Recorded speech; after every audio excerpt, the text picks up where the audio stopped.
Hello बच्चों, इस2 on पर आपका स्वागत है। मैं अजय कुमार, आपका केमिस्ट्री टीचर। पिछले 12 सालों से मैं बच्चों को आईटी और पीएमटी की तैयारी करवा रहा हूं। हमारे पढ़ाए सैकड़ों बच्चे आईटी और पीएमटी कॉलेज में पढ़ रहे हैं।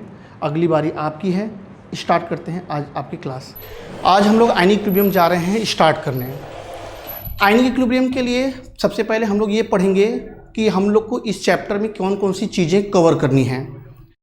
तो कवर करने के लिए हम लोग यहाँ पे अगर डिस्कस करें तो ये हमारे पास 10 टॉपिक है।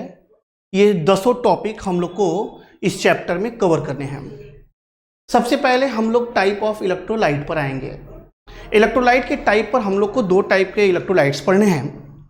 एक है स्ट्रॉन्ग इलेक्ट्रोलाइट और एक है वीक इलेक्ट्रोलाइट। स्ट्रॉन्ग इलेक्ट्रोलाइट क्या होता है, वीक इलेक्ट्रोलाइट क्या होते हैं, इनके डिसोसिएशन कांस्टेंट क्या होते हैं, उस पर हम लोग इक्विलिब्रियम कैसे अप्लाई करते हैं, ये चीज़ें हम लोग यहाँ पे सीखेंगे। ऑस्टवर्ड डाइल्यूशन लॉ है।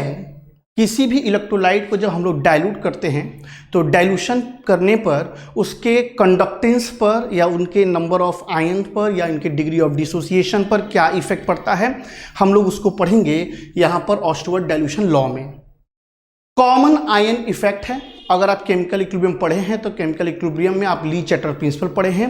ली चैटर प्रिंसिपल में आपने पढ़ा होगा कंसंट्रेशन का इफेक्ट। अगर कहीं केमिकल इक्विलिब्रियम आ चुका है और उस इक्विलिब्रियम पर अगर हम लोग प्रोडक्ट ऐड करते हैं तो रिएक्शन बैकवर्ड शिफ्ट होता है। अगर हम लोग यहाँ पर रिएक्टेंट ऐड करते हैं तो रिएक्शन फॉरवर्ड जाता है।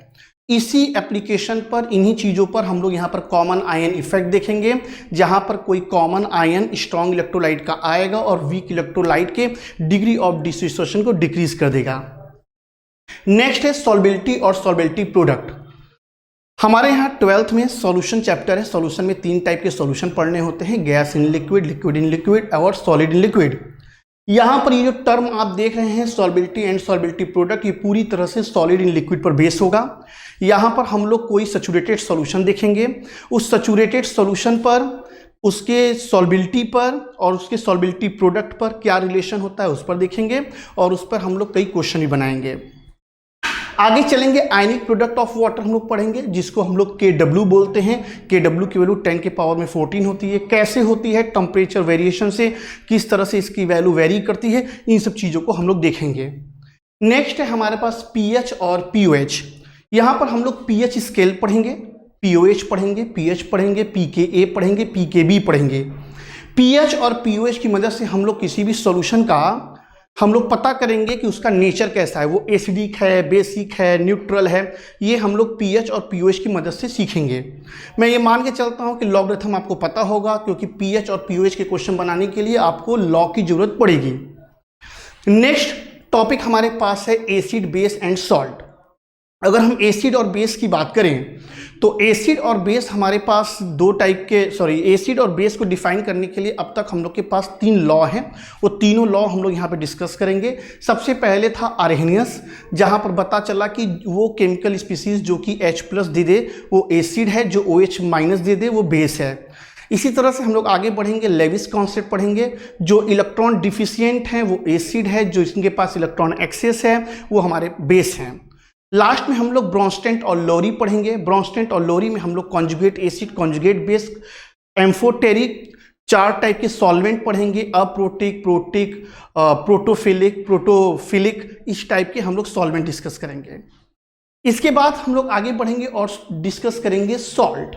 सॉल्ट हम लोग सिंपल सॉल्ट डिस्कस करेंगे। सिंपल सॉल्ट में एसिडिक, बेसिक, न्यूट्रल सॉल्ट होगा, कॉम्प्लेक्स होगा, डबल सॉल्ट होगा।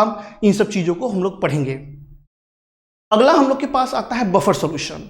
बफर सॉल्यूशन होता क्या है, किस तरीके से हम लोग इसमें ड्रॉप वाइज एसिड या ड्रॉप बेस डालते हैं लेकिन उसका pH चेंज नहीं होता। उसका pH क्यों नहीं चेंज होता, उसका वर्क मैकेनिज्म पढ़ेंगे।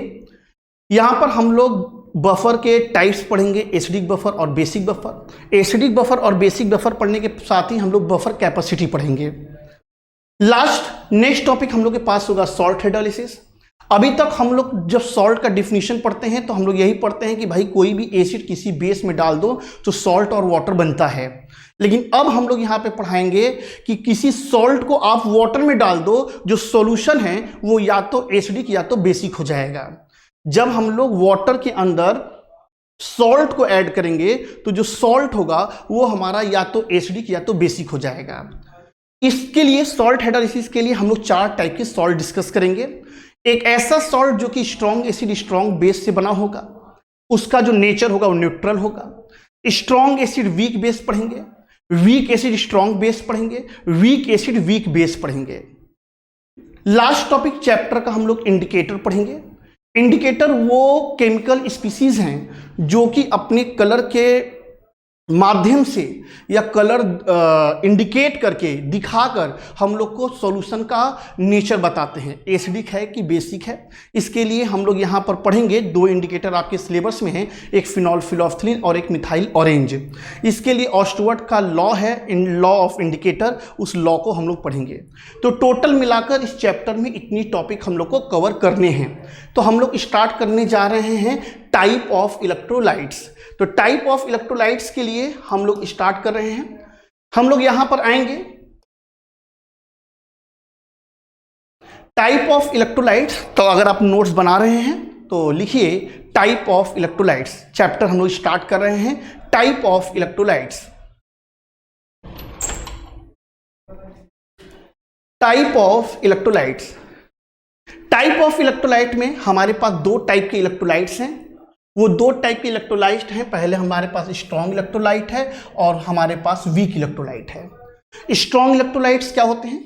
स्ट्रॉन्ग इलेक्ट्रोलाइट्स वो इलेक्ट्रोलाइट्स हैं जिनको हम लोग सॉल्वेंट वाटर में ऐड करें और वहाँ पे लगभग वो 95, 98, 96% डिसोसिएट हो जाएं, उनको हम लोग बोलते हैं स्ट्रॉन्ग इलेक्ट्रोलाइट। स्ट्रॉन्ग इलेक्ट्रोलाइट के लिए अगर आप एग्जाम्पल देखें तो आपके पास HCl है सर, NaCl है, NaOH है, KOH है, KCl है। ये तमाम ऐसे इलेक्ट्रोलाइट्स हैं जो कि सॉल्वेंट में जाते हैं और वहां पर जाकर ये लगभग 98, 97, 99% तक ये डिसोसिएट होते हैं सर। इलेक्ट्रोलाइट्स, सबसे पहले तो इलेक्ट्रोलाइट्स वो केमिकल सब्सटेंस थे जिनको आपने सॉल्वेंट में ऐड किया और वो आयन में टूट गया, उसको बोलते हैं इलेक्ट्रोलाइट। इलेक्ट्रोलाइट में आपने पहले पढ़ा स्ट्रॉन्ग इलेक्ट्रोलाइट। स्ट्रॉन्ग इलेक्ट्रोलाइट ये इलेक्ट्रोलाइट्स हैं जिनका ऑलमोस्ट 100% सॉल्वेंट में डिसोसिएशन होता है सर। हमारे पास अगला आता है वीक इलेक्ट्रोलाइट। वीक इलेक्ट्रोलाइट्स क्या होते हैं? वीक इलेक्ट्रोलाइट वो केमिकल सब्सटेंस होते हैं जिनका कि सॉल्वेंट में पार्शली डिसोसिएट होता है। यानी कि अगर मान लो आप 100 पीस इलेक्ट्रोलाइट लिए हो, उस 100 पीस इलेक्ट्रोलाइट को आप सॉल्वेंट में ऐड करते हो तो वहाँ पर वो 3, 4, 5 ब्रेक होते हैं, बाकी वो अनडिसोसिएट फॉर्म में बचे रह जाते हैं। तो ऐसे इलेक्ट्रोलाइट जिनका कंप्लीट डिसोसिएशन नहीं होता, जो 100% ब्रेक नहीं होते हैं, उनको हम लोग बोलते हैं वीक इलेक्ट्रोलाइट। इस पूरे चैप्टर में जो वीक इलेक्ट्रोलाइट आपको पढ़ने हैं उसमें आपके पास है एसिटिक एसिड, अमोनियम हाइड्रोक्साइड और कार्बोनिक एसिड। इस चैप्टर का काफी बड़ा पार्ट ये वीक इलेक्ट्रोलाइट्स जो हैं वो कवर कर लेंगे। तो यहां पर हम लोग ने पढ़ा इलेक्ट्रोलाइट्स, हम लोगों ने पढ़ा इलेक्ट्रोलाइट्स क्या होते हैं। तो इलेक्ट्रोलाइट्स में हम लोगों ने पढ़ा वो केमिकल सब्सटेंस जो कि सॉल्वेंट में जाकर आयन में टूट जाए, वो हमारे इलेक्ट्रोलाइट्स हैं। इलेक्ट्रोलाइट्स में हम लोगों ने पाया कि जो भी एसिड बेस सॉल्ट हैं वो सब के सब इलेक्ट्रोलाइट हैं और वो सब क्या हो सकते हैं, ब्रेक हो सकते हैं, तो वो इलेक्ट्रोलाइट्स हैं सर। इलेक्ट्रोलाइट्स के टाइप में हम लोग आए तो स्ट्रॉन्ग इलेक्ट्रोलाइट और वीक इलेक्ट्रोलाइट में आए हैं। स्ट्रॉन्ग इलेक्ट्रोलाइट में हम लोग ने पढ़ा ऐसे इलेक्ट्रोलाइट जिनका लगभग 100% डिसोसिएशन होता हो, उनको हम लोग स्ट्रॉन्ग इलेक्ट्रोलाइट बोलते हैं और उसकी ये एग्जाम्पल है। नेक्स्ट हमारे पास है वीक इलेक्ट्रोलाइट। वीक इलेक्ट्रोलाइट वो इलेक्ट्रोलाइट होते हैं जिनका कि पार्शली डिसोसिएशन होता है, यानी कि जिनका कंप्लीट डिसोसिएशन न हो, जो कि 4%, 5% डिसोसिएट करते हो, उनको हम लोग बोलते हैं कि वो वीक इलेक्ट्रोलाइट है। इस पूरे आयनिक इक्विलिब्रियम चैप्टर में हम लोग वीक इलेक्ट्रोलाइट ही डिस्कस करेंगे जिनका पार्शली डिसोसिएशन होता है, जो कि सॉल्वेंट के अंदर एसोसिएट और डिसोसिएट दोनों कर सकते हो, उन्हीं को हम लोग यहाँ पर डिस्कस करने वाले हैं। तो ये हमारे पास टाइप ऑफ इलेक्ट्रोलाइट्स थे। नेक्स्ट हमारे पास आता है ऑस्टवर्ड डाइल्यूशन लॉ।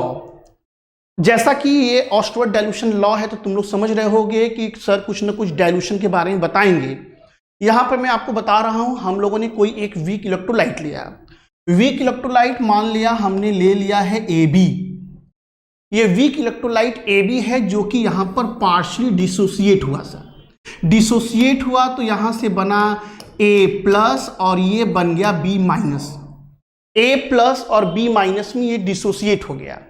जब हम लोगों ने इस प्रोसेस को स्टार्ट किया, यानी ये कह सकते हैं कि जब हम लोगों ने इलेक्ट्रोलाइट इसमें ऐड किया, उस समय इस इलेक्ट्रोलाइट का कंसंट्रेशन C था, इनका 0 था। ये सॉल्वेंट में गए हैं और वहां पर जाके ये डिसोसिएट हुए हैं, डिसोसिएट होकर ये A+ और B- में ब्रेक हुए हैं।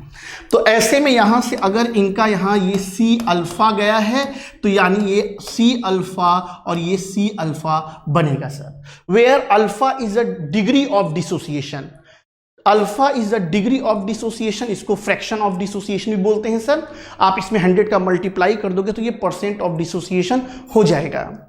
यहां से अगर हम लोग डिसोसिएशन कांस्टेंट लिखें, आप इक्विलिब्रियम कांस्टेंट लिखना जानते होंगे, तो यहां से अगर हम लोग डिसोसिएशन कांस्टेंट लिखें तो डिसोसिएशन कांस्टेंट बराबर हो जाएगा concentration of A+, concentration of B- by concentration of AB।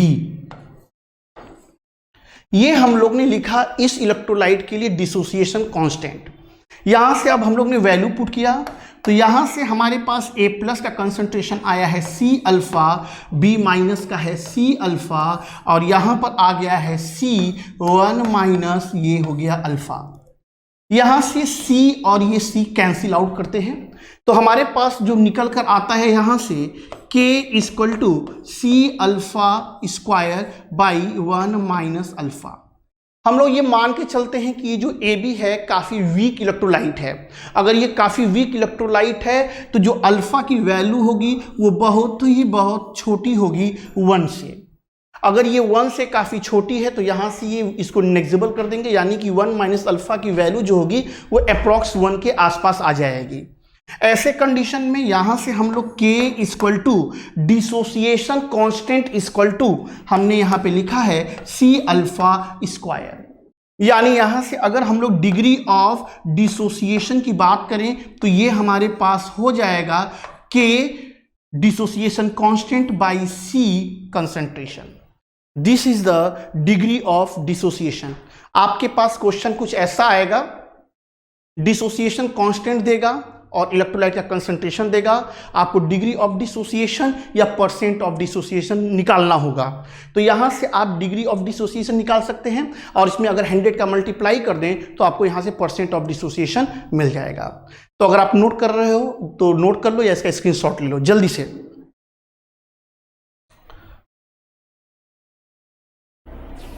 चलिए मैं इस पे एक क्वेश्चन दे रहा हूं छोटा सा, इस क्वेश्चन को आप लोग जल्दी से ट्राई करेंगे तुरंत। ये आपके पास क्वेश्चन है, एसिटिक एसिड है, एसिटिक एसिड का यहां पर डिसोसिएशन कांस्टेंट दिया हुआ है 1.8 × 10⁻⁵। आपको calculate the percentage of ionisation of its 0.02 capital M solution पता लगाना है। आपके पास सॉल्यूशन का कंसंट्रेशन ये दिया हुआ है और यहां पर डिसोसिएशन कांस्टेंट दिया हुआ है। आप इसका परसेंट ऑफ डिसोसिएशन निकालिए।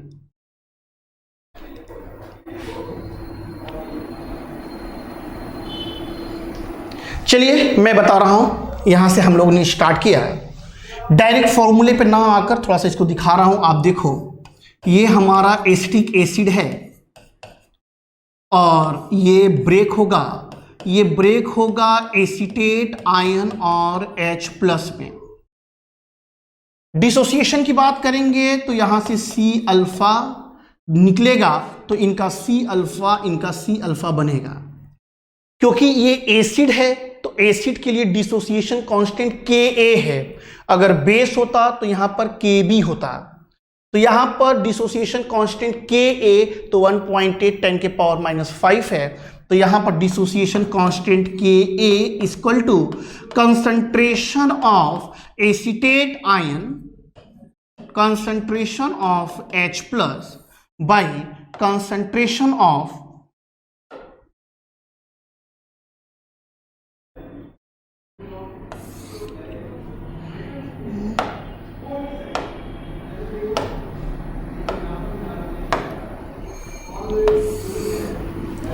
यहां पर कंसंट्रेशन ऑफ एसिड,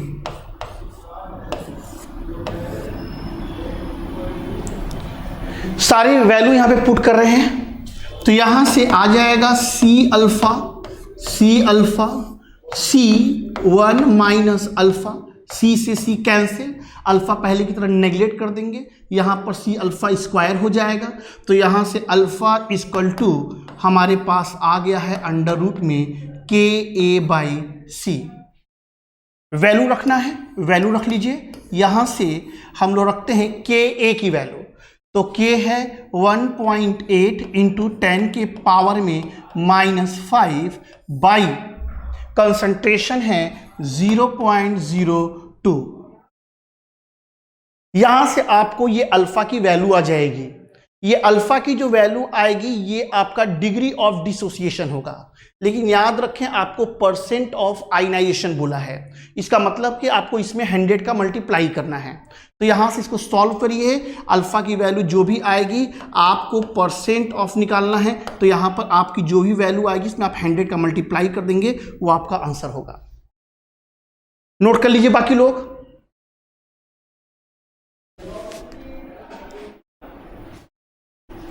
बाकी लोग नोट कर लो भाई इसको।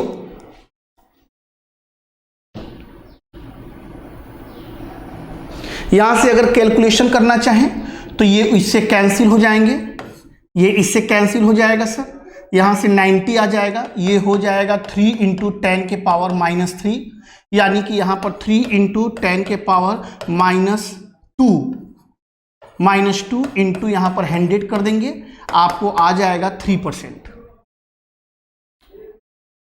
नोट कर लीजिए सर इसको। हो गया? चलिए नेक्स्ट क्वेश्चन बनाइए।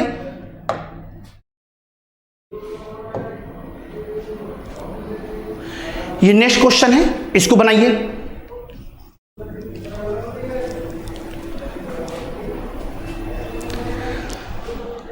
ऑस्टवर्ड डाइल्यूशन लॉ पर ये अगला क्वेश्चन है, इसको बनाइए। सबसे पहले यहां पर आप N2H4 ले लो और उसको वाटर के साथ ऐड करो। यहां पर इनका रिएक्शन होना है, N2H5 प्लस बनना है और साथ में यहां से ये OH माइनस बनेगा। चलिए ये इतना मैं बनाया, आगे देखें। यहां से पहले की तरह हो जाएगा C1 माइनस अल्फा, ये हो जाएगा आपका C अल्फा और ये हो जाएगा आपका C अल्फा। अल्फा के लिए आपको पता है कि अल्फा के लिए हो जाएगा अंडर रूट में K/C। सबसे पहले आपको यहां पे कंसंट्रेशन निकालना है। कंसंट्रेशन यानी कि आपको मोलैरिटी निकालनी है। मोलैरिटी क्या है? Number of mole solute by volume of solution litre. Number of mole तो हमारे पास N2H2 का गिवन मास है 0.16। इनके मोलर मास की बात करें तो नाइट्रोजन का 14 टू 28 और 4 ये हो जाएगा 32।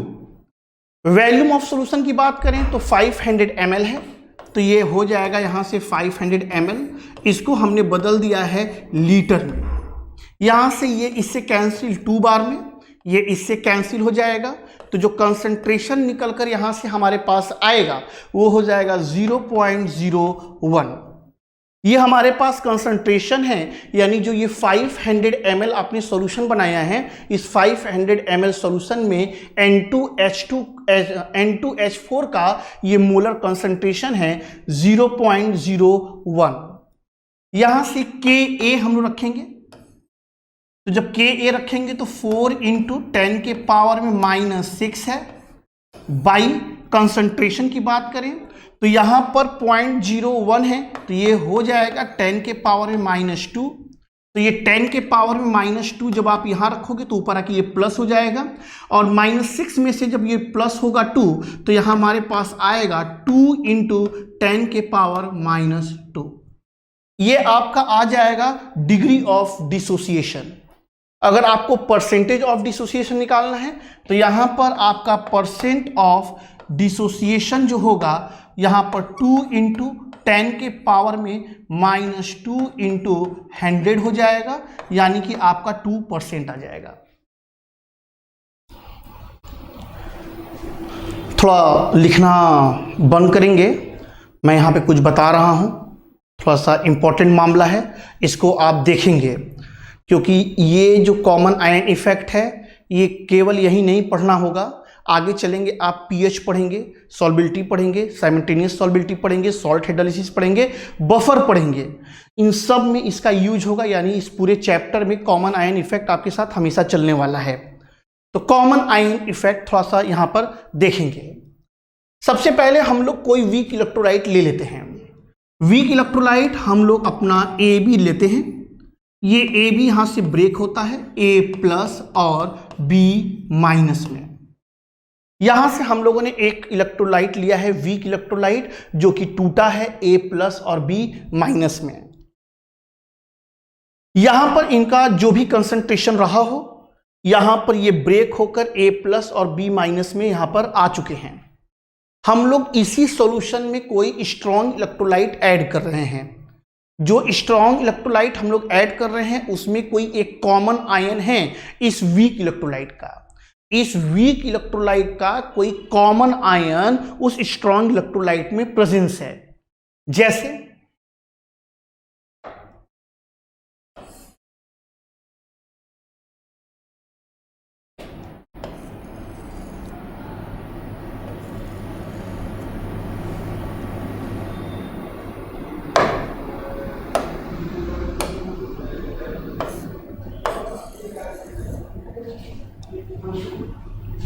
हमारे पास यहां पर कोई वीक इलेक्ट्रोलाइट था जो कि A+ और B- में ब्रेक हुआ था। यहां पर हम लोग एक स्ट्रॉन्ग इलेक्ट्रोलाइट ऐड कर रहे हैं जिनके पास इनका एक कॉमन आयन है, और वो इलेक्ट्रोलाइट हमने ले रखा है AC। हम लोग इस वीक इलेक्ट्रोलाइट का जो सॉल्यूशन बनाए हैं उस सॉल्यूशन में हम एक स्ट्रॉन्ग इलेक्ट्रोलाइट कोई ऐड कर रहे हैं, और वो स्ट्रॉन्ग इलेक्ट्रोलाइट में कोई एक कॉमन आयन है उस वीक इलेक्ट्रोलाइट का। इस वीक इलेक्ट्रोलाइट में हम लोगों ने AB लिया था जो कि AB ब्रेक हुआ है A+ और B- में। यहीं पे हम लोगों ने एक स्ट्रॉन्ग इलेक्ट्रोलाइट लिया है AC। AC यहाँ से ब्रेक होता है A+ और C- में। आप जैसे ही इस सॉल्यूशन में, इस वीक इलेक्ट्रोलाइट के सॉल्यूशन में जैसे ही आप यहाँ पर स्ट्रॉन्ग इलेक्ट्रोलाइट ऐड करते हो, ये स्ट्रॉन्ग इलेक्ट्रोलाइट का जो A+ आयन है वो A+ आयन यहाँ पर इस इक्विलिब्रियम को डिस्टर्ब करेगा। ली चैटर प्रिंसिपल अगर आप पढ़ लिए होगे तो आपको पता होगा, अगर इक्विलिब्रियम आ चुका है उस इक्विलिब्रियम पर अगर आप प्रोडक्ट ऐड करोगे तो रिएक्शन बैकवर्ड भागता है, और अगर आप रिएक्टेंट ऐड करते हो तो रिएक्शन फॉरवर्ड जाता है। तो यहां पर आपने कोई वीक इलेक्ट्रोलाइट का सॉल्यूशन बनाया था तो यहां पर इक्विलिब्रियम स्टेबलाइज था। अब क्या हुआ, इस इक्विलिब्रियम पर आपने कोई स्ट्रॉन्ग इलेक्ट्रोलाइट ऐड कर दिया। ये स्ट्रॉन्ग इलेक्ट्रोलाइट का A+ और B- C- आयन है। ये A+ आयन यहां पर आएगा जैसे ही आप इस इक्विलिब्रियम पे प्रोडक्ट को ऐड करेंगे। जैसे ही इसको, ये आयन जैसे ही इस इक्विलिब्रियम पे आएगा इस रिएक्शन को तुरंत पीछे शिफ्ट कर देगा according to Le Chatelier principle. तो इनका जो डिसोसिएशन है, जो वीक इलेक्ट्रोलाइट का डिग्री ऑफ डिसोसिएशन है वो कम हो जाएगा, ये यहां पर घट जाएगा। पहले से ये वीक था, ये तो पार्शली टूटा हुआ था, लेकिन आपके स्ट्रॉन्ग इलेक्ट्रोलाइट के आ जाने से वो फिर पीछे चला गया सर, यहां से वो फिर पीछे चला गया। तो इसी को हम लोग बोलते हैं common ion effect. The degree of dissociation of an electrolyte, weak electrolyte, is compressed या suppressed by the adding of another electrolyte strong containing a common ion. जब हम लोग किसी भी वीक इलेक्ट्रोलाइट के सॉल्यूशन में कोई स्ट्रॉन्ग इलेक्ट्रोलाइट डालते हैं कॉमन आयन का, तो जो इनका डिग्री ऑफ डिसोसिएशन होता है वो घट जाता है, जिसको हम लोग बोलते हैं कॉमन आयन इफेक्ट। ये डिफिनीशन मैंने यहां लिखा है, इसको नोट कर लें सर।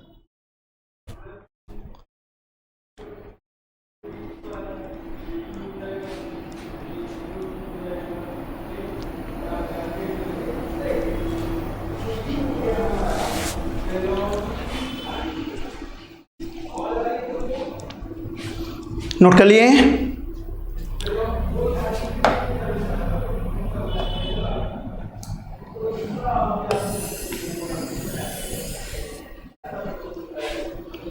इस पर जो न्यूमेरिकल आएंगे उस न्यूमेरिकल को आपको कैसे बनाना है वो मैं आपको सिखा रहा हूं। इसको थोड़ा आप देखेंगे सर, इसको कैसे आप न्यूमेरिकल को बनाते हैं।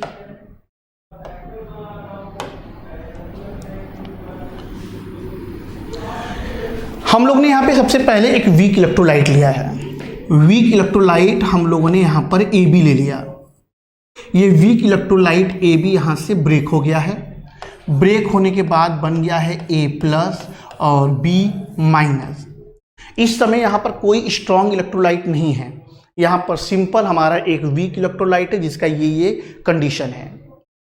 इनका डिसोसिएशन की बात करें तो इनका डिसोसिएशन C1 - अल्फा था।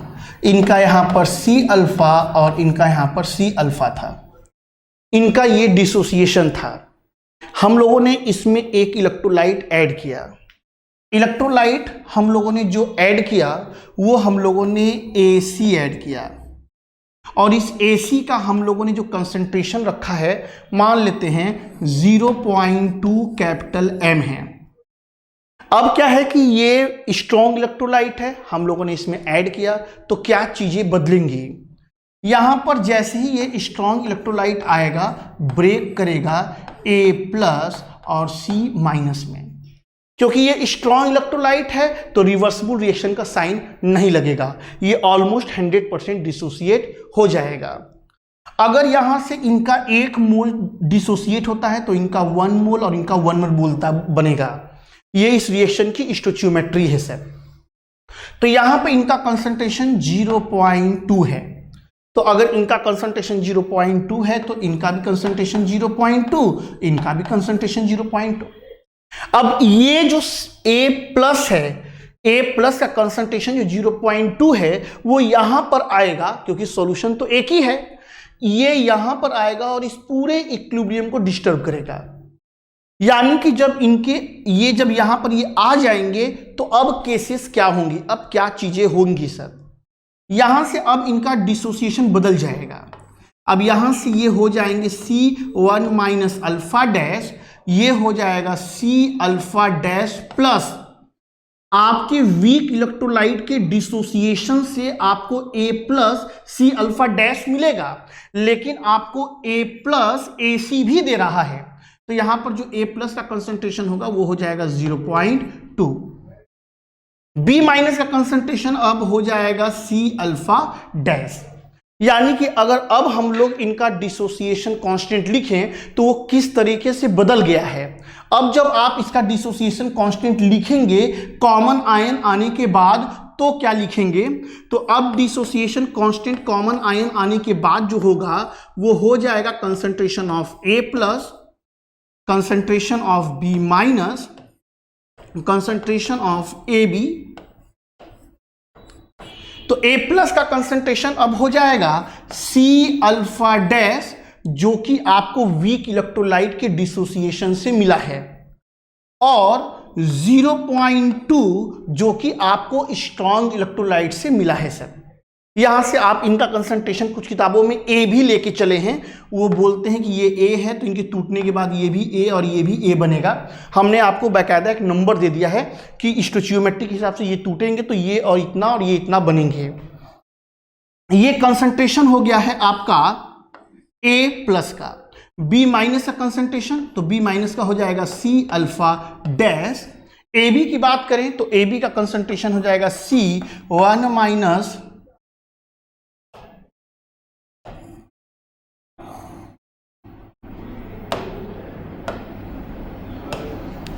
- 1 - अल्फा डैश हो जाएगा और यहां पे आपका डिसोसिएशन कांस्टेंट K हो जाएगा। तो ये हमारे पास ये कंडीशन बदल गई पहले की तुलना में। अब ये आपका कंसंट्रेशन टर्म यहां पर इस तरह से रखा जाएगा। एक क्वेश्चन मैं बोल रहा हूं, उस क्वेश्चन को आप लोग नोट करके सॉल्व करिए।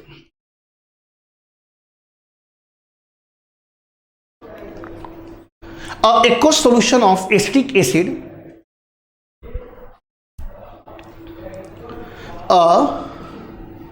aqueous solution of acetic acid, its concentration 0.2 capital M, its concentration 0.2 capital M, and its dissociation constant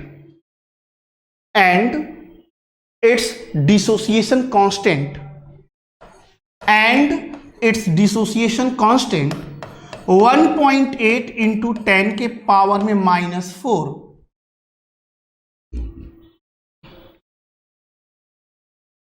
Find the concentration of H plus ion. Find the concentration of H plus ion in solution.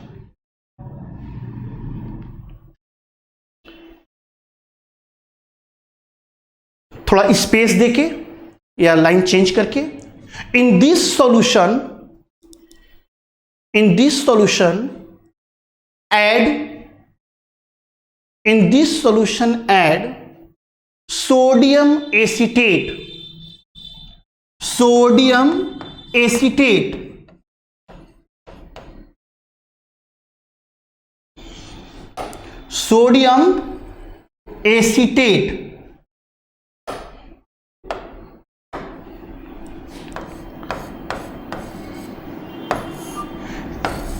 its concentration 0.1 capital M.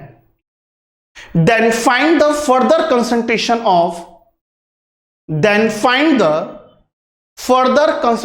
of H plus ions.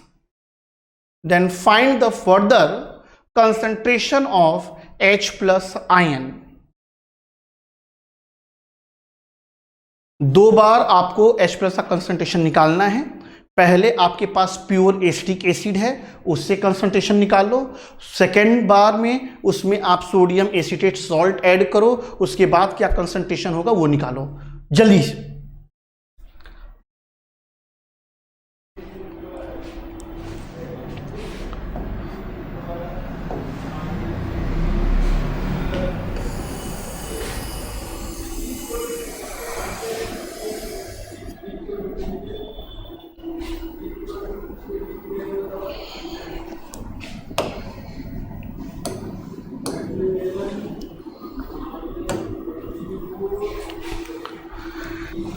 चलो मैं बना रहा हूं, इसको देखेंगे. सबसे पहले हम लोगों ने एसिटिक एसिड ले लिया, इनका डिसोसिएशन देखा सर, एसीटेट आयन में और H प्लस में. कंसंट्रेशन था C, डिसोसिएशन हुआ अल्फा, तो C अल्फा और C अल्फा. हमको निकालना था H प्लस का कंसंट्रेशन. इस समय इस सॉल्यूशन में कोई भी इलेक्ट्रोलाइट, स्ट्रॉन्ग इलेक्ट्रोलाइट नहीं है. इस समय यहां पर केवल हमारे पास एसिटिक एसिड है और हमको H प्लस निकालना है. मैं आपको बताया कि alpha equal two degree of dissociation बराबर यहां पर K/C होता है, dissociation constant by concentration. H plus का जो कंसंट्रेशन है वो आपका C अल्फा है.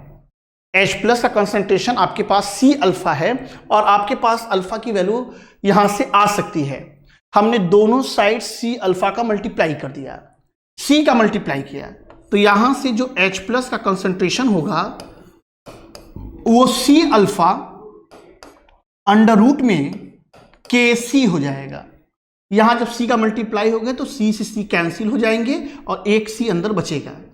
वैल्यू रखते हैं सर, तो यहां पे अंडर रूट में हम लोग आते हैं. K की वैल्यू जो है, Ka की वैल्यू 1.8 है इंटू 10 के पावर में -4 है.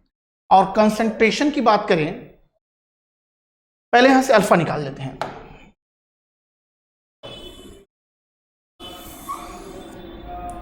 यहां से अगर अल्फा की वैल्यू निकालें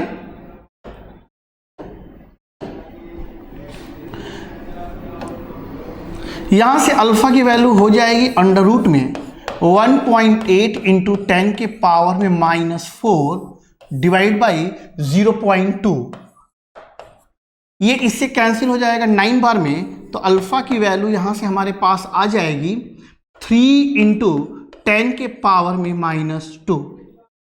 ये अल्फा की वैल्यू आ गई। हमको H प्लस निकालना था जो C अल्फा था, तो जो C अल्फा की वैल्यू होगी वो हो जाएगी 3 इंटू 10 के पावर -2 इंटू C की वैल्यू 0.2 है, यानी कि जो C अल्फा है, यानी कि जो H प्लस का कंसंट्रेशन है वो हमारे पास यहाँ पे है 6 इंटू 10 के पावर में -3।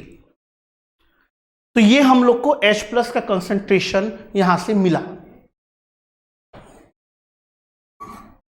यहां से जब अब हम लोग यहां पर एसिटिक एसिड ऐड करेंगे, acetic acid sodium acetate add करेंगे। सोडियम एसिटेट जब हम लोग यहां पर ऐड करेंगे तो सोडियम एसिटेट आएगा, ये स्ट्रॉन्ग इलेक्ट्रोलाइट है, ये ब्रेक करेगा एसिटेट आयन और Na+ में। अगर इसका कंसंट्रेशन 0.1 है तो इसका भी 0.1 है, तो इसका भी 0.1 है। यहां से जैसे ही ये एसिटेट आयन यहां पर आएंगे, इस इक्विलिब्रियम को पीछे की तरफ ले जाएंगे। जब ये पीछे की तरफ जाएगा तो इनका डिग्री ऑफ डिसोसिएशन अब चेंज होगा। चेंज होकर अब क्या होगा, C1 अल्फा डैश, ये हो जाएगा C alpha dash plus C alpha dash. जो एसिटेट आयन है वो तो एसिटिक एसिड ने प्रोवाइड करवाया है, लेकिन आपके सोडियम एसिटेट से 0.1 और आया है एसिटेट आयन, तो ये हो जाएगा 0.1। H प्लस का कंसंट्रेशन C अल्फा डैश हो जाएगा। अब हम लोग को यहां से H प्लस का concentration C alpha dash calculate करना है।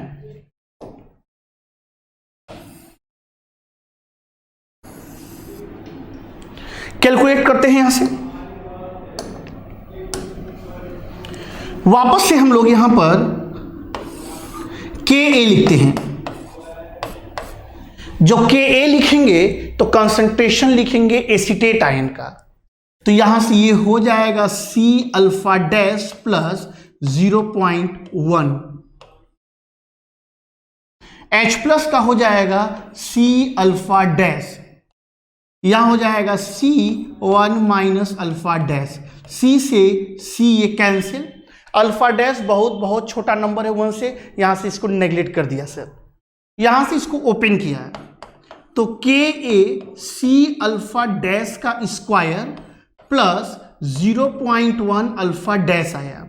अल्फा डैश क्योंकि बहुत छोटा नंबर है, तो बहुत छोटे नंबर का जब स्क्वायर करेंगे तो और ज़्यादा छोटा होगा, यानी कि ये नेग्जिबल हो जाएगा। तो नेग्जिबल हो जाएगा तो C अल्फा डैश स्क्वायर यहाँ से हम लोग गायब करेंगे, तो हमारे पास यहाँ पे आएगा Ka equal to 0.1 alpha dash. यहाँ से Ka की वैल्यू 1.8 इंटू 10 के पावर -4 है, बराबर 0.1 अल्फा डैश है। तो यहाँ से अल्फा डैश की जो वैल्यू आ गई है 1.8 10 के पावर -3 है। जब ये सोडियम एसिटेट नहीं था, यानी कि जब इस सॉल्यूशन में कोई स्ट्रॉन्ग इलेक्ट्रोलाइट नहीं था, तो डिग्री ऑफ डिसोसिएशन 3 इंटू 10 के पावर -2 था। तब डिग्री ऑफ डिसोसिएशन 3 इंटू 10 के पावर -2 था। आपने इसमें कोई कॉमन आयन का स्ट्रॉन्ग इलेक्ट्रोलाइट ऐड किया, अब डिग्री ऑफ डिसोसिएशन जो है वो घटकर 1.8 इंटू 10 के पावर -3 हो गया। तो पहले जो था वो 3 इंटू 10 के पावर -2 था, अब 1.8 10 के पावर -3 हो गया है। तो आप यहां देख सकते हैं कि कॉमन आयन इफेक्ट काम कर गया है सर, आपका डिग्री ऑफ डिसोसिएशन कम हो गया है। पहले 3 इंटू 10 के पावर -2 था, अब यहां पे 1.8 इंटू 10 के पावर -3 हो गया है। अगर H प्लस का कंसंट्रेशन निकालना हो तो H प्लस का कंसंट्रेशन यहां से निकलेगा तो 1.8 इंटू 10 के पावर -3 इंटू हो जाएंगे, कंसंट्रेशन आपके पास 0.2 है, इसका मल्टीप्लाई कर लेंगे तो 3.6 इंटू 10 के पावर 4 हो जाएगा। तो यहां से हम लोग ने देखा पहले H प्लस का कंसंट्रेशन जो था 6 × 10⁻³ था, अब जो है 3.6 10⁻⁴ है। यानी कि आपने जब इस वीक इलेक्ट्रोलाइट के सॉल्यूशन में स्ट्रॉन्ग इलेक्ट्रोलाइट जब ऐड किया है तो जो डिग्री ऑफ डिसोसिएशन है वो यहाँ पर डिक्रीज किया है, रिएक्शन पीछे की तरफ शिफ्ट हुआ है। नोट कर लें सर इसको। चलिए, तो मैं मान लेता हूं कि इस क्वेश्चन में आपको कोई डाउट नहीं है। मिला जुलाकर जो चीजें आपको यहां पर समझनी है, जब यहां पर हम लोगों ने कोई वीक इलेक्ट्रोलाइट लिया था, वीक इलेक्ट्रोलाइट में हम लोगों ने यहां पर एसिटिक एसिड लिया है, वीक इलेक्ट्रोलाइट का हम लोगों ने डिसोसिएशन किया है, तो यहां पर हम लोगों ने H प्लस आयन का कंसंट्रेशन निकाला। तो H प्लस आयन का कंसंट्रेशन यहां पर निकल कर आया है 6 × 10⁻³ 6 × 10⁻³ आया है। हम लोगों ने जब इसी सॉल्यूशन में स्ट्रॉन्ग इलेक्ट्रोलाइट जब ऐड किया है कॉमन आयन का, तो कॉमन आयन का जब इलेक्ट्रोलाइट आया है तो इनका डिसोसिएशन घटा है, रिएक्शन पीछे की तरफ गया है, और जब रिएक्शन पीछे की तरफ गया है तो H प्लस का कंसंट्रेशन जो 6 × 10⁻³ था, अब H प्लस का कंसंट्रेशन 3.6 × 10⁻⁴ हो गया। तो यहाँ से ये क्लियर हुआ कि किसी भी वीक इलेक्ट्रोलाइट में जब हम लोग स्ट्रॉन्ग इलेक्ट्रोलाइट ऐड करते हैं कोई कॉमन आयन का, तो उसका डिग्री ऑफ डिसोसिएशन जो होता है वो डिक्रीज करता है, कंप्रेस होता है। नेक्स्ट लिखें सॉल्बिलिटी and solubility product.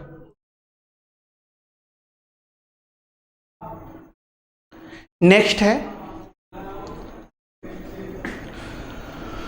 solubility and solubility product।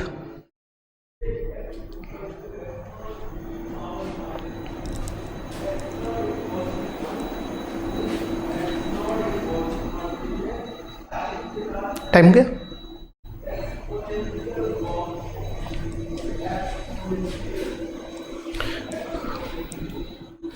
solubility and solubility product।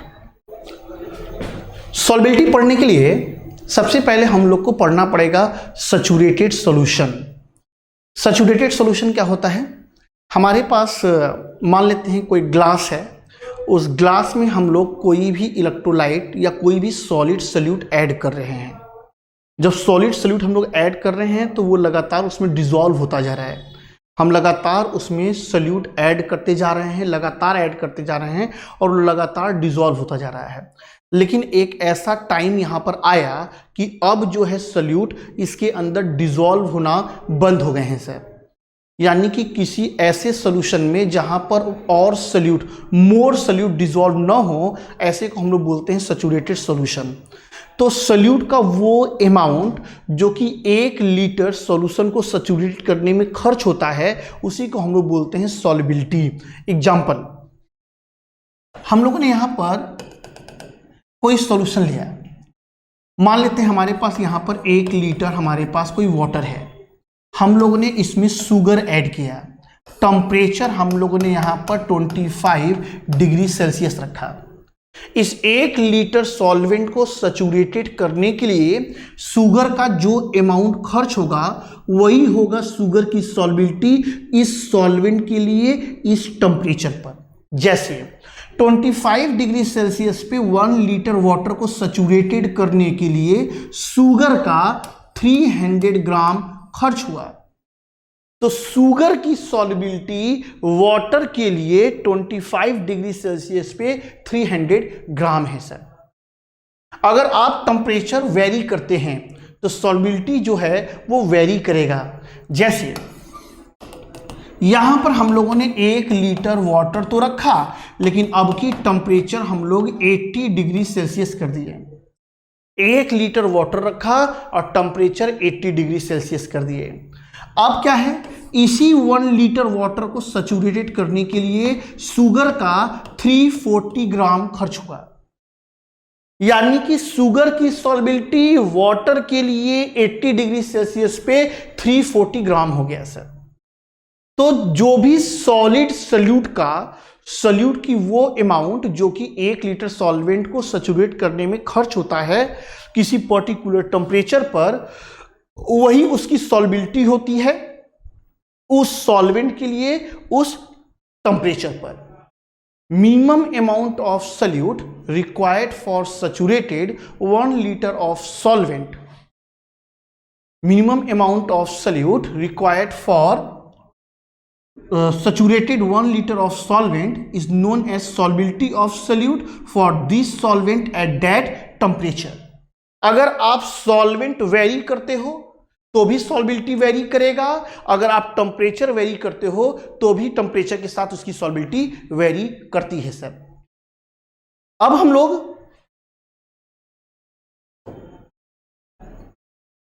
लोग यहां पर कोई सॉलिड सॉल्यूट है उसको किसी सॉल्वेंट में ऐड कर रहे हैं। जब हम लोग किसी सॉलिड सॉल्यूट को सॉल्वेंट में ऐड करते हैं तो वहां पर चीजें क्या होती हैं। हम लोगों ने यहां पर कोई सॉलिड सॉल्यूट AB ले लिया। ये जो सॉलिड सॉल्यूट है इनकी साइज बड़ी बड़ी है। I से हम लोग 3800 एंगस्ट्रॉम तक की बॉडी देख पाते हैं, उससे छोटी बॉडी हम लोग नहीं देख पाते हैं नेगेटिव आइट से। तो यहां पर हम लोगों ने कोई सॉलिड सॉल्यूट लिया है और ये डिसॉल्व होकर AB छोटे छोटे एक्वस फॉर्म में डिसॉल्व हो गया है। उसके बाद ये ब्रेक कर गया है, ब्रेक करके ये आपका A+ और B- आयन में टूट गए। ये प्रोसेस आगे चलता जा रहा है, ये डिसॉल्व होते जा रहे हैं छोटे छोटे फॉर्म में, एक्वस फॉर्म में, और वहां से वो आयन में टूटते जा रहे हैं। लेकिन ये प्रोसेस रिवर्स भी हो रहा है।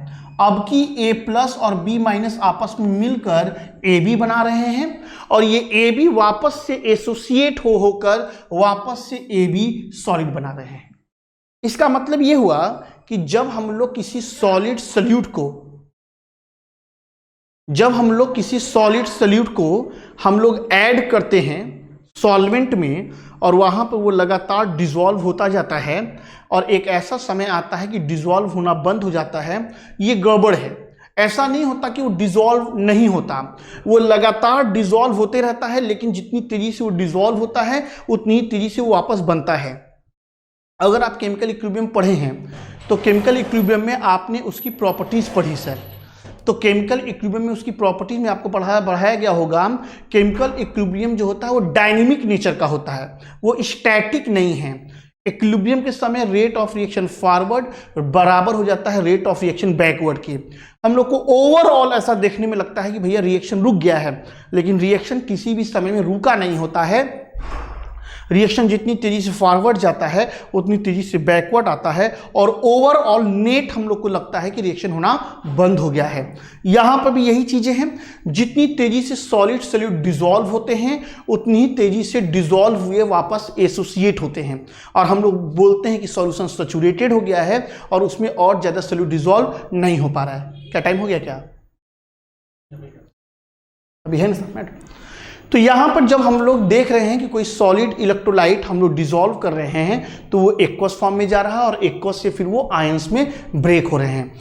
तो ये इनके सैचुरेटेड सॉल्यूशन में दो इक्विलिब्रियम आ रहा है। एक इक्विलिब्रियम इनके सॉलिड और एक्वस के फॉर्म में आ रहा है और एक इनके एक्वस और डिसोसिएट आयंस के बीच में आ रहा है। तो यहां पे अगर हम लोग इनके लिए इक्विलिब्रियम कांस्टेंट लिखें Ka, तो ये बराबर हो जाएगा कंसंट्रेशन ऑफ AB एक्वस। यहां से इस AB एक्वस के कंसंट्रेशन के बराबर हो जाएगा। अगर हम लोग इनके बीच का इक्विलिब्रियम कांस्टेंट देखें, ये सॉलिड जो होते हैं इन सॉलिड का कंसंट्रेशन हम लोग 1 मानते हैं। इनको हम लोग बोलते हैं हेट्रोजीनस इक्विलिब्रियम। तो हेट्रोजीनस इक्विलिब्रियम है, तो हेट्रोजीनस इक्विलिब्रियम में हम लोग सॉलिड का 1 मानते हैं, इसलिए हमने यहां पे इसको नहीं लिखा है। यहां से सेकेंड जो इक्विलिब्रियम कांस्टेंट आएगा वो हो जाएगा कंसंट्रेशन ऑफ A+ और concentration of B- by concentration of AB aqueous. यहां पर हमारे पास जब भी हम लोग किसी भी सॉलिड सॉल्यूट को जब हम लोग सॉल्वेंट में ऐड करते हैं और सॉल्यूशन सैचुरेट होता है, उस समय उस सॉल्यूशन में दो इक्विलिब्रियम होते हैं। एक इक्विलिब्रियम इनके सॉलिड और डिसॉल्व के बीच में होता है, दूसरा इनके डिसॉल्व यानी कि अनडिसोसिएट और डिसोसिएट के बीच का होता है।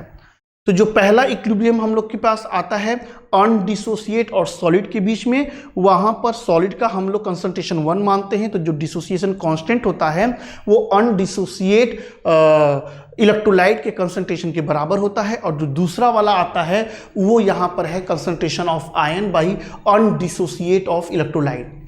अगर यहां पर ए बी एक्वस यानी कि अनडिसोसिएट इलेक्ट्रोलाइट के कंसंट्रेशन की बात करें तो ये के ए के बराबर है। इसको यहां पे हम लोग पुट करते हैं,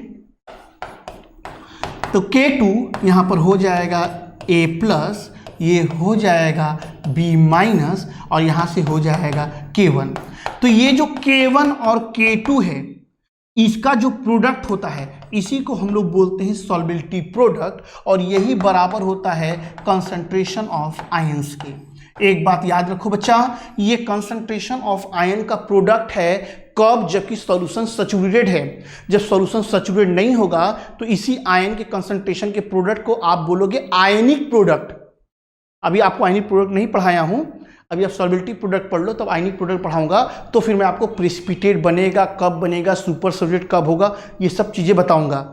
अभी आप यहां पे जानो कि सॉल्यूशन अगर सैचुरेटेड है तो इस सैचुरेटेड सॉल्यूशन में आयन के कंसंट्रेशन का जो प्रोडक्ट होता है उसी को हम लोग बोलते हैं सॉल्बिलिटी प्रोडक्ट। आप इसको नोट कर लीजिए, फिर अगली हेडिंग डालिए।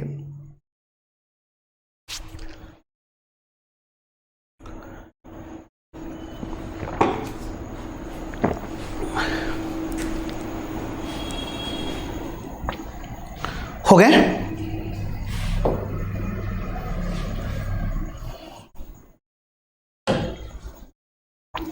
नेक्स्ट है relation between solubility and solubility product. Next है आपके पास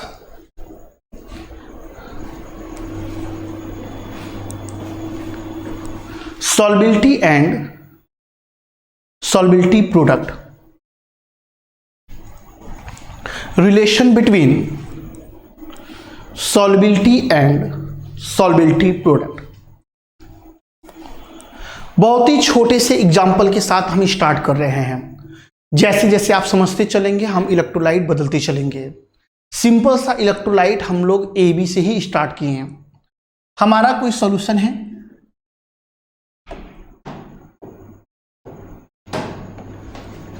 हम लोग ने एक इलेक्ट्रोलाइट ए बी लिया है, ये ब्रेक हुआ है ए प्लस और बी माइनस में। यहां पर मान लेते हैं कि इस सॉल्यूशन में ए बी का कंसंट्रेशन या ए बी की जो सॉल्बिलिटी है वो एस है। तो स्टोइचियोमेट्री क्लियर है, इनका एक जाने से इनका एक और इनका एक बनता है, तो उस हिसाब से इनका भी कंसंट्रेशन एस, इनका भी कंसंट्रेशन एस होगा। ऐसे कंडीशन में अगर हम लोग KSP की बात करें तो ये हो जाएगा concentration of A plus, concentration of B minus. Value रखी जाए तो यहां पे जब वैल्यू रखेंगे तो ये हो जाएगा S, ये हो जाएगा S, ये हो जाएगा KSP, यानी कि KSP बराबर हो जाएगा सॉल्बिलिटी का स्क्वायर, यानी कि सॉल्बिलिटी बराबर अंडर रूट में आ जाएगा KSP। यानी कि इस इलेक्ट्रोलाइट AB के लिए, इस इलेक्ट्रोलाइट AB के लिए इसकी सॉल्बिलिटी और सॉल्बिलिटी प्रोडक्ट का ये आपका एक रिलेशन आया सर। अब इलेक्ट्रोलाइट मैं आपको दे रहा हूं, आप हमको निकाल के बताएं कि क्या होगा रिलेशन सॉल्बिलिटी और सॉल्बिलिटी प्रोडक्ट का। रिलेशन हमारे पास जो हम आपको दे रहे हैं CaCl2, CaCl2 के लिए सॉल्बिलिटी और सॉल्बिलिटी प्रोडक्ट का रिलेशन बताएं सर।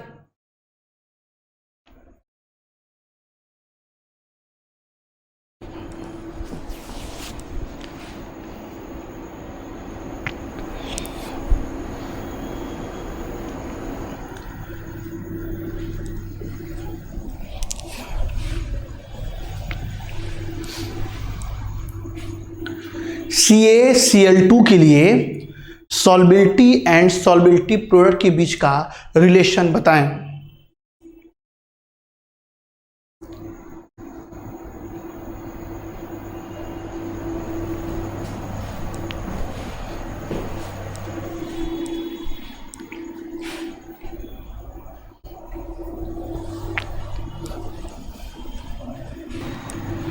चलो यहाँ देखो, ये टूटेगा सर, ये बनेगा Ca2+ और 2Cl माइनस।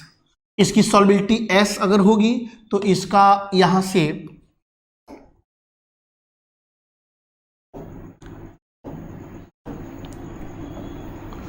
ये हो जाएगा,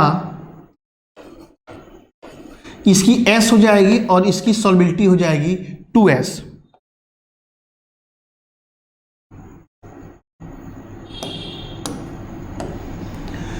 अगर यहां से हम KSP लिखें तो KSP के लिए हो जाएगा concentration of Ca2+, concentration of Cl minus का स्क्वायर, वैल्यू रखेंगे तो ये S हो जाएगा, यहां से आपका 2S का स्क्वायर हो जाएगा, यानी फाइनली हो जाएगा 4S³। यानी कि अगर हम लोग यहां से सॉल्बिलिटी इक्वल टू लिखें तो हो जाएगा क्यूब रूट में KSP/4, KSP/4। तो ये मैंने एक आपको बताया, मैं 2-4 होमवर्क दे रहा हूं, जरूर इसको ट्राई करिएगा। MgCl2